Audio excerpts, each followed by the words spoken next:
All right, back to hiking. Probably maybe a mile out of town. I got a pretty late start. Did a quick interview with Channel 6 back home. I never really like doing those because I don't sound very good. I never think of what to say properly. Anyways, okay, so it's 20 miles from Wisdom back to the trail. I've done about a mile or so. And then once I get back on the trail, I'm gonna try for another 10 miles. So give me 30 today, roughly 30 tomorrow, and then into Anaconda the next day. We'll see how bad the trail is, and hopefully the further I get away from this area, the less hazy it'll be.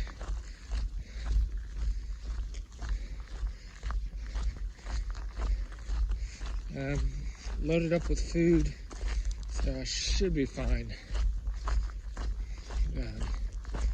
Yeah, about a liter and a half to get me the 19 miles back to the trail, which then I got plenty of water there. All right, I'm back in National Forest. Kind of not off the main road, but this is still the same road, but probably less traffic here. Not that I've ever seen any. Yeah, I just saw one car right before I entered the National Forest area. I saw some cars on the first part of the gravel road, but not in the distance. So I'm a little over a mile to Missing Broad Campground and Lake. And I guess I just assumed, just based off the wording, that was the CDT at this campground, but I have another 5.5 miles up to the CDT. I'm probably gonna have, I think, about 1,500 feet of climbing over 5.5 miles. So that kind of changes my game plan for the day.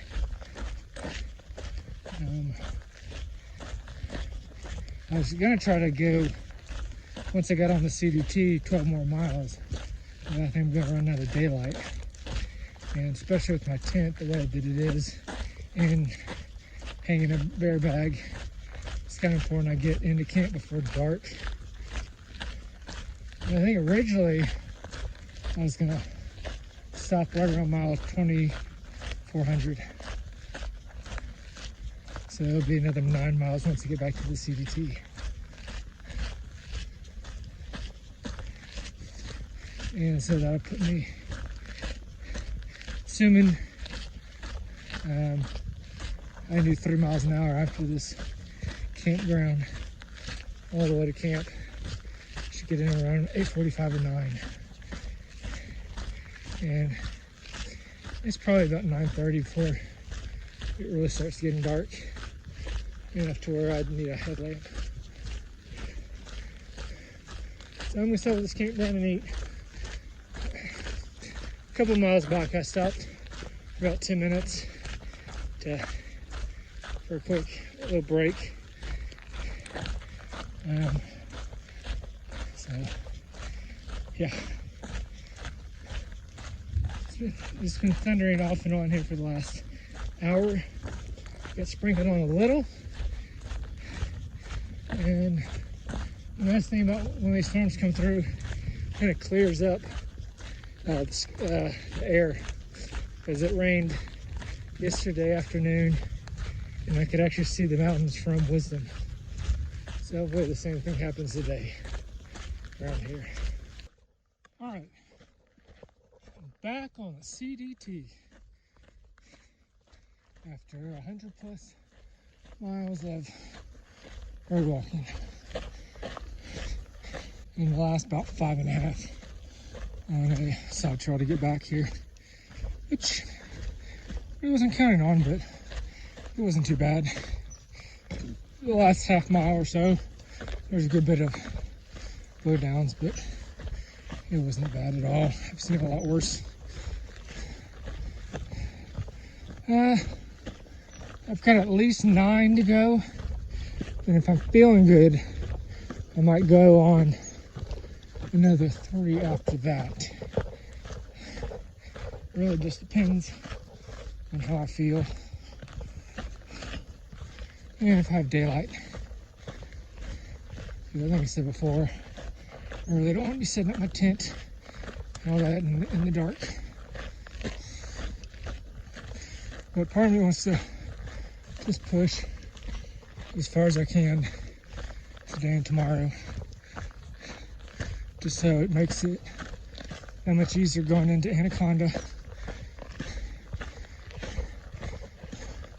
Because especially if I'm staying the night in town, I like to get in as early as possible, take advantage of that hotel room, and then also visit her the next day.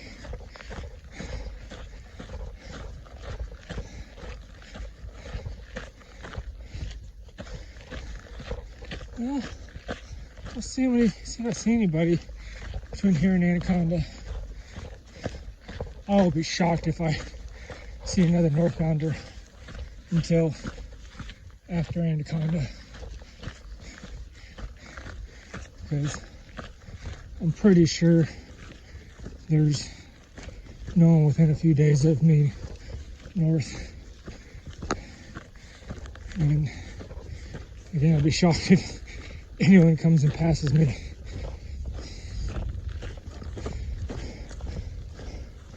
Because I'm pretty sure a lot of people took the Big Sky alternate just because they're unsure of what the fires are like. And I might have taken it too if I realized where it was, but I'm glad I didn't, because I mean that cuts off maybe 400 miles worth of the CDT, and it's more road walking and not really in the mountains at all. And it's not even official. It's not an official alternate anyways. But what does it take? That's fine, I don't care. I just don't think it's the right thing for me. Now it's the race to Canada. Hopefully no more fires pop up. Because really, fire season's just now beginning. So it could get worse. But at this point, I'll do a 500-mile road walk if I have to keep these continuous footsteps going.